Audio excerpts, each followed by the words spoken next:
3 سيدات عرب في ألمانيا تعرضوا للقتل. الأسبوع ده بس في واحدة ست يمنية ماتت على إيد جوزها قدام ولدها الستة قتلها. واحدة ست سورية امبارح ماتت على إيد برضو جوزها قدام عيالها اللي هم أصغرهم كان 3 سنين وأكبرهم 14 سنة. نوتة مصرية مختفية من شهر نوفمبر اللي فات، وجوزها كان طالع يشتم فيها وفي عرضها وفي أهلها على السوشيال ميديا ويقول إنها هربت.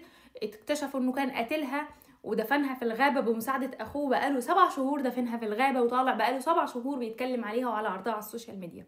كل دي ستات ماتت على ايدينا جوازاتهم بس الأسبوع ده بس. دي 3 قضايا الأسبوع ده بس، ودول اللي انتشروا على السوشيال ميديا. لكم أن تتخيلوا كمية الستات المعنفات واللي عايشة مع جوازاتها عشان خاطر الولاد وفي الآخر بتطلع الجثة. فأنا طالعة في الفيديو ده أقول لكم ما تصبروش، ما تستنوش. تعرضتي للعنف، عمل إيده كده اتطلقي، واللي يقول خربت بيت هديله باللي في رجليه والله العظيم.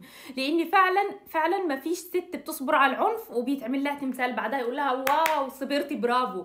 ده بالعكس، ده يا بيخلص عليكي يا بيفضل يكمل اهانه. للاسف ربنا في مجتمعات مشوهه ان الست اللي تنفصل يبقى قد ايه ظالمه لاولادها، وقد ايه مش حلوه، وقد ايه ست مش كويسه، وقد ايه اولادها هيطلعوا مشوهين نفسيا. اولادك مش محتاجين ام متهانه، اولادك محتاجين ام قويه سعيده عشان هم كمان يبقوا سعداء.